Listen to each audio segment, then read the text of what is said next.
Well, hello there. Welcome to That Nightly Spider-Man show, and welcome to the Weird Law Bullshit Corner. Thanks for tuning in.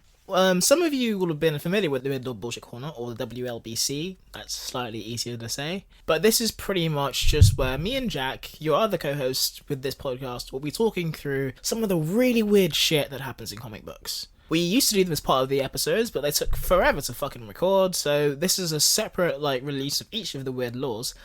We hope you enjoy them. We certainly had a great time, and yeah, please listen to the rest of this podcast as well as the other ones we do. They're all actually really good. Thanks, you guys. Have a good one.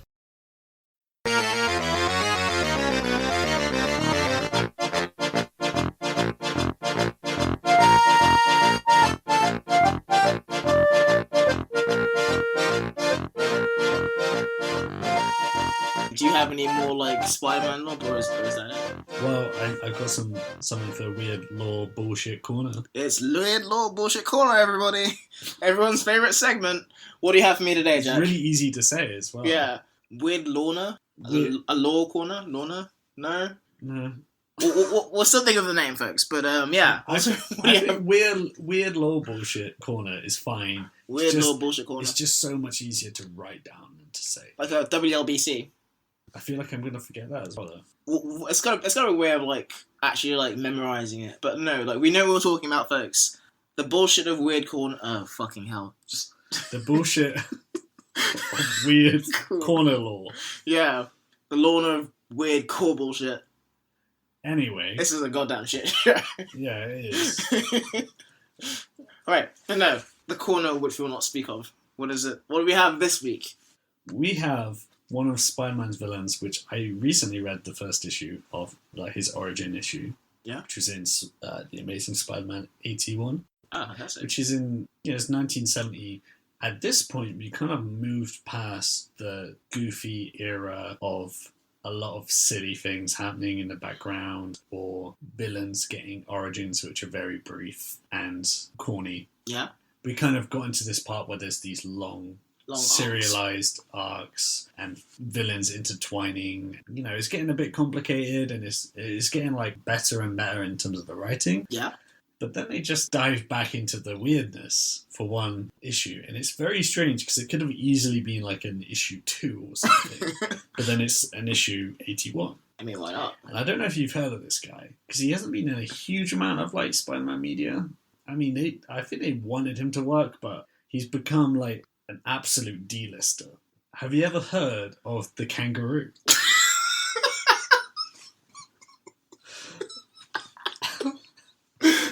The Kangaroo. Yeah. So he jumps around. He's like, "G'day, Spider-Man." You're joking, but that's literally what happens. I'm really glad you didn't know about this guy. Oh, this is great. Okay, tell me about the Kangaroo. But he's one of these characters, because he's a D-lister, he's now kind of a joke, and I know him as a joke from reading these modern comics, where if they need a bunch of villains at once, or a villain who's in jail, or a villain for him to beat up in the first panel, yeah, it's the Kangaroo, just chuck him in there. He's sub-shocker. He's one level above Flash Thompson. Yeah. Strangely enough, though, the way he's introduced is quite serious. He's not treated like a silly character. The way it progresses, you can understand how this character maybe isn't the most powerful guy in the world. Really? Yeah, but honestly, this is just a continuing theme, and this is why I say it could have been in early issues, because it's the Scorpion and the Lizard and these animal-themed guys. They just turn up, they got brief intro of who they are and why they are the way they are. They have a fight, and then maybe they'll get some more complicated backstory or motivations a little bit later on. And this is back to this early way of doing things. And the Kangaroo, I'll show you a photo. I'm so ready for this. I mean, he just looks like this. He doesn't look like a kangaroo. He looks like He-Man. He looks quite a lot like He-Man, actually. Yeah. If He-Man was I'm cold, I'm going to put on this fur waistcoat. There's him again, jumping. But anyway, it gets better, because I thought this was one of my potential choices, because I do the Kangaroo is silly, but I had a feeling that I'd go into it and then it would end up being not too fitting for Weird Bullshit Law Corner. Oh man, I got it wrong. It's really wordy. Weird Law Bullshit Corner. WLBC. It makes it much more complicated, but somehow more memorable.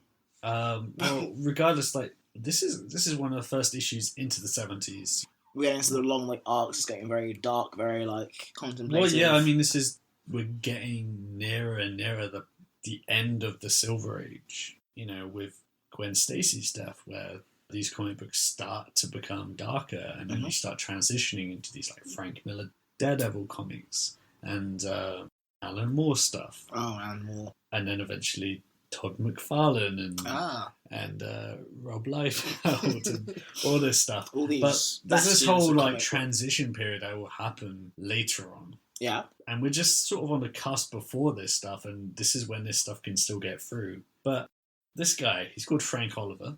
Frank Oliver, aka the Kangaroo. Yeah, he's Australian. Of course. What do you think his first line is? Is it like something like "Good Day" or like? I'll tell you what. He by coincidence he's in the same train station as Peter Parker, who is picking up his aunt, who's just been in Florida for non-lizard related reasons. You think? Yeah. Oh yeah. We don't know what she did down there actually. Yeah. But Frank Oliver is currently being moved by police officers. He's at a train station. His first line is, "So, the Kangaroo's gonna be deported, huh?" He's already fucked up. Yeah, he's angry because they're gonna deport him back to Australia. And so the Kangaroo is his actual like name he's given himself. Yeah, yeah. This is the first time he's mentioned. Like, he's just like, the Kangaroo. I think he might be known as the Kangaroo, I'm not sure, but he definitely refers to himself as the Kangaroo. But I didn't even know he was called Frank Oliver until I like looked up the Wikipedia. Because he doesn't like that name. But anyway, he's with some officers, and they're kind of nice about it, because when he says that, they're like, "Hey, we never made the rules, man. You're getting deported." That's when he attacks them, and then escapes by jumping away. Because his whole thing is that he can jump really high, but it's not, like the Hulk can jump. Just like... It's not. They're just like they're 5 feet in the air. They're very impressive. If a real person could do that, I'd be really impressed. But they're still relatively... not useful. Yeah, so it's just him bouncing away.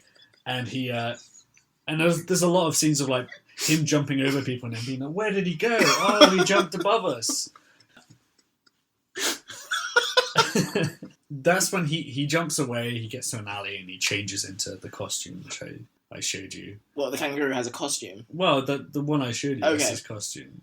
Just I don't really know how to describe it. It's just like it's just like a furry vest thing that's a bit kind of craveny. Yeah. It's sleeveless, and he's got a necklace. He's got that He-Man blonde hair. He's not really got a very distinctive look. No. And he doesn't look like a kangaroo, because I feel like they knew that was too far. If he looked like a kangaroo, it's not. Kangaroos, I think, are pretty scary looking. They're terrifying. But if a guy dresses up as a kangaroo, that's not scary. That's just stupid. Anyway, has his little like pouch in like his stomach where he can like hide his guns and stuff. Well, he just literally all he does is jump. That's his whole thing. He jumps. He jumps. He's like what's that guy called? Batroc the Leaper. You know Batroc the Leaper? No.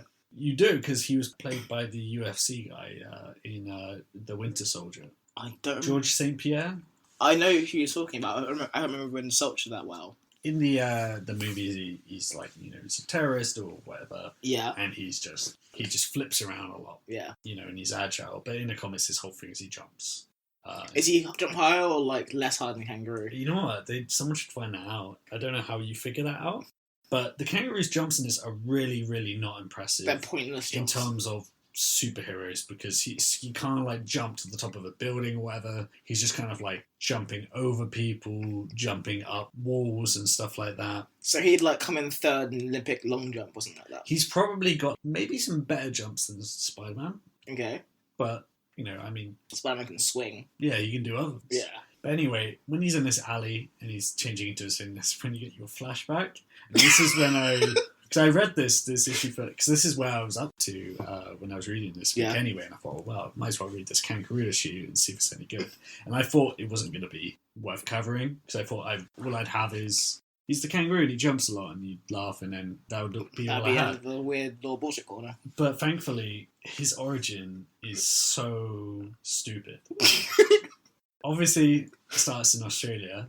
I mean, But the of course. first way he describes it is he's thinking about his powers. He's like, oh, I didn't choose to have these powers. I didn't choose to have the ability to jump really high. And then he says,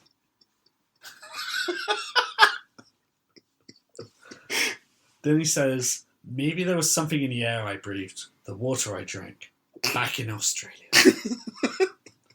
Then he just details how he spent his vacations studying the kangaroo. Oh my God. And he, air quotes, lived in kangaroo country. He ate what they ate. He went where they went. Oh my God. And he spent this time training until he's jumping and he's looking at other kangaroos. He's like, I'm jumping just like them. He literally just trains.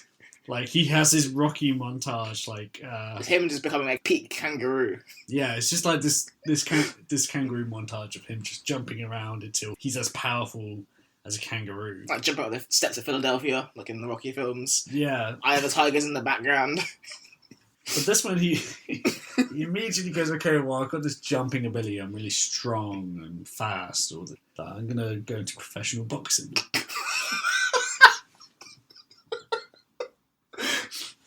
So Why?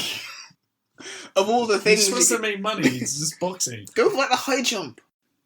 The thing is here, they don't specify kickboxing. They just say boxing, and then it shows him with this other guy in the ring that's wearing boxing gloves. It looks like it's professional boxing. On Wikipedia, he's listed as a former professional boxer. But at the start of this fight, he immediately jump kicks his opponent. And I originally, like in my notes, I wrote down he jumps on his opponent and kicks them. The Wikipedia entry specifies he jump kicks them, which is why I had to say that. But he jump kicks this guy, and the guy's just out immediately. And then, I was reading this, I was like, what, is this boxing? Like, you're not meant to jump and You'd be kick immediately someone. disqualified, yeah. Yeah, exactly. But they're not like, oh, you were disqualified or anything, because that would make him look completely stupid. But they just say, is presumably the manager of the guy, he's just says, I'm going to press charges. If this guy's really hurt, you're in trouble, mate. And the kangaroo, rather than going, whoa, okay, I didn't do anything, we're in a fight, or I'm sorry, or... He didn't tell me that I couldn't jump kick my opponent. Yeah, and he runs away. He jumps away. He jumps away. You'll never catch me, Cubbers! Bounds away. But the thing is, where do you think he would go if he was jumping away? Out of the door, like through a window, something like that.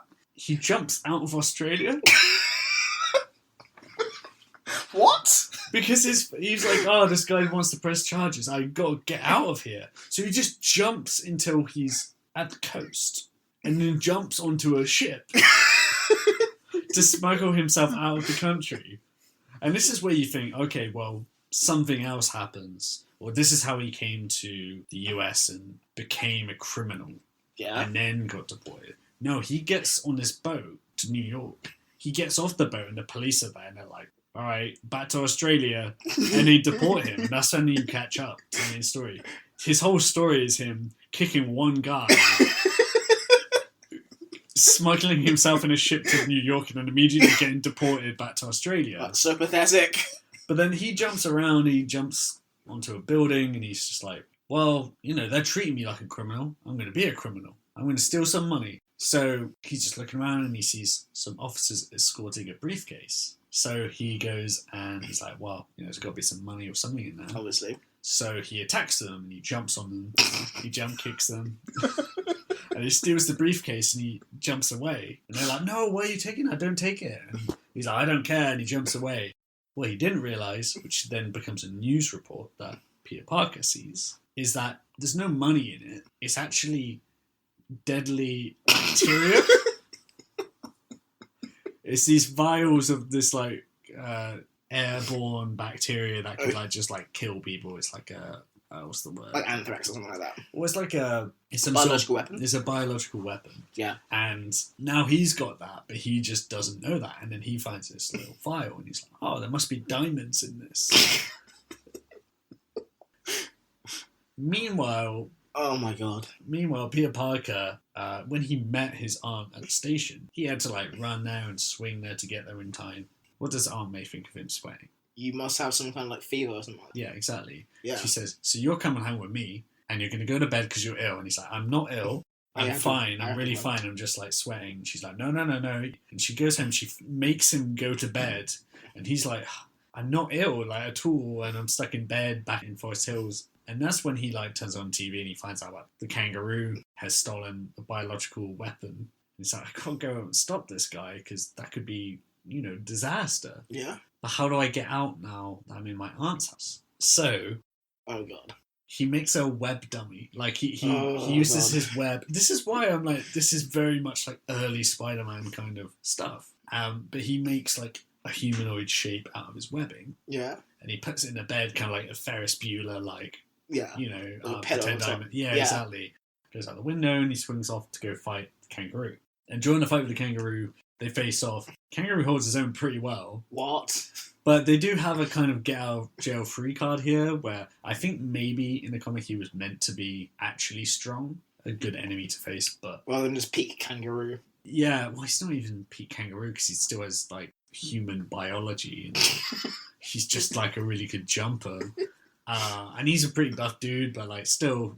Like, Spider-Man would kick the crap out of him. Yeah, but the way they kind of get away with it is that Spider-Man has to pull his punches because he's got this vial on him that entire time. And he's like, I don't want to like knock him too hard. Because he'll drop the vial. Because he'll drop the vial and then we're all fucked. So he kind of gets his ass kicked a little bit because he's like, trying not to like beat him up. And the kangaroo the whole time is just like refusing to respond whenever he's like, you've got like the biological weapon. And he's like, I don't care, leave me alone. How will the kangaroo jump out of this one?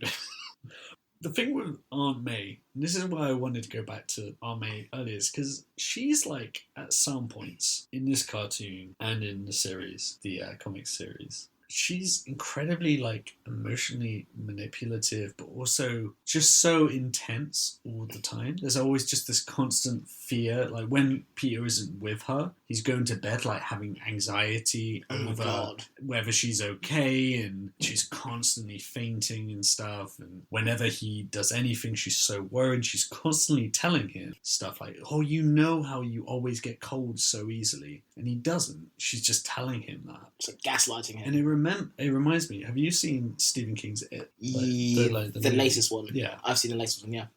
Oh, yeah, like the... Eddie's mum, yeah. Eddie, who's his whole thing, they cover it really well in the movie, but it's in the book as well, and there's a big thing about the fact that he probably doesn't have many medical conditions, but he has so much hypochondria over the fact that his mum is constantly telling him that he's gonna die. He's got asthma, he's gonna like get like killed by this or that, he's allergic to this. And that's kind of what Aunt May is, and she's like this a lot, and she gets like this in this issue, and it goes literally the worst way it could possibly go. Oh. Because before he can get back, as you would expect, he defeats the kangaroo. Really? And he gets the vial. The weird thing is though, he defeats the kangaroo, but he gets the vial and he hands it back, and then the kangaroo jumps away. The kangaroo's gone. He like back another day, jumped his way out of that one. Yeah, so he can still come back for, and I'm sure he will, but I haven't got that far. But before he comes back, Aunt May goes to check on Peter, and she pulls the covers back, and she sees a web body. Oh no. And she immediately just like faints, like just collapses, like, what am I seeing? My son has turned into something. Yeah. And just freaks out and faints, and then he comes back and it's like, oh no, I've killed her. Yeah, so it's actually a pretty intense Peter Parker moment, despite the fact it's all over the kangaroo, which probably rubs it in worse. All this for the kangaroo. For this asshole, who I didn't even like capture. You somehow escaped my grasp by jumping slightly higher than usual. After this point, as with most stuff that was invented in this period, you look at the Wikipedia page and it gets quite longer. I'm not going to go into huge detail over it, but the kangaroo, Frank Oliver, does return. Oh, thank God. And he's killed. Is it something really pointless, like he just jumped off a building that was slightly too high and he just died? No, he dies pretty hard, to be fair. He's hit by radiation exposure, and he is incinerated. Again, I can't go into detail about this, but I think it's his next appearance. He just gets, like, just obliterated, vaporized. Yeah, he gets completely vaporized, and he's dead. But that's not the last of the kangaroo. Tell me there's like an angry, vengeful son. Well, no, there's a... Tell me the kangaroo fox, For man. one thing, I think this is actually more modern comic than I've read, and I think I've still got this ahead of me to read because I'm trying to read the modern comics as well. Yeah. To catch up the last couple of years. But there was some more clone stuff. Oh, yay. With the jackal. Oh, the fucking jackal. And the jackal got hold of Frank Oliver's DNA and made a clone. Tell me there's a spider kangaroo. I think he just makes the kangaroo again. But Why? But then the kangaroo dies again. Because he dies from clone degeneration, which happens to a lot of jackals clones because they just can't live. Do you think it knew it was a kangaroo? It was like, I can't do this. I have to like die as soon as possible. But that's the end of Frank Oliver. Okay. But there's more than one kangaroo. Oh my god. The mantle was taken on by this other guy. I've forgotten his name now. But he idolized the original kangaroo. Why? And he studied like the kangaroo, Frank Oliver. He studied the kangaroo, like the animal, the kangaroo. Like got their movements and their strength and their jumping ability. This other guy studied the kangaroo, the human, and he studied his like style and his movement and his speech mannerisms. This guy wasn't Australian as well, but he like studies everything about him, and because he wants to be him, and he just takes on the role. And I think there's actually one point where he starts getting a bit crazy and he starts to think he is Frank Oliver. But I think they used that as a way basically just to make him the kangaroo. Because there's only really one kangaroo. That memorable character. But apparently he later gets powers. Which I think are just like more general stuff of like, oh, let's give him some super strength or whatever. Yeah. They give him a suit. Oh god. Which I believe this is it. But it looks my god. It looks more like a kangaroo. But it's like a suit and it's got a tail and everything, which... makes more sense, I guess. I don't think making sense is an option at this point. Well, it's like, well, you think, oh, the kangaroo, what does he look like? And then you see just a guy who looks like He-Man. But, like, you think, oh, the kangaroo. And it's like, oh, okay, he looks like a kangaroo, kind of. Like a kangaroo costume. In the same way that the scorpion kind of looks like a scorpion. Like, you can see what they're getting at. Yeah.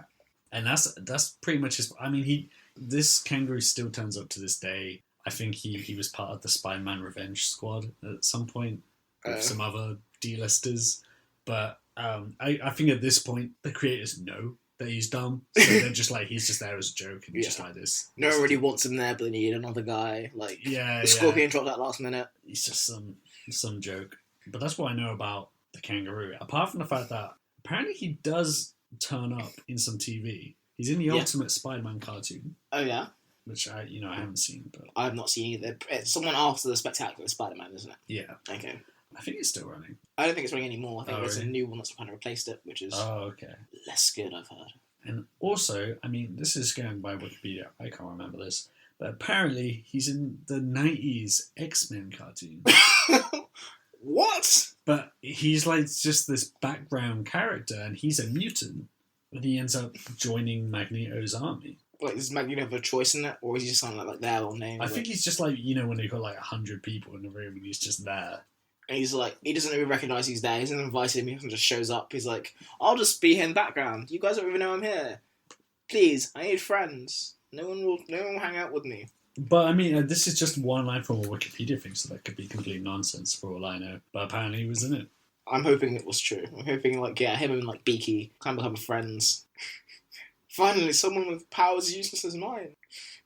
So everyone, that's the end of the Weird Lore Bullshit Corner. I hope you had fun with the kangaroo. And yeah, let's jump into the end of this podcast. See what I did there? Because the kangaroo jumps slightly higher than usual. There's so much he could have done with that. Yeah. He could have we could have competed and people wouldn't have said, hey, you got superpowers. So it would have been like, well, I don't. I'm just an exceptional jumper. Yeah. I mean, maybe you should have trained with the kangaroo like I did. Maybe that's what high jumpers should do for the Olympics. Is just train with kangaroos for several years. I feel like if I had kangaroo powers, that's what I would do with the powers. Or anything other than kickboxing. Kangaroos kickbox, I get it, but... Well, I don't even know if he was kickboxing. That's the thing. I think he was just boxing. Actually boxing. He was just like, oh, I'll go box, but then he just goes, I'll kick people. I'll kick him. I think he's just that dumb. He's that stupid. That's amazing. Oh well, Kangaroo, you get him next time. You'll jump out of that predicament.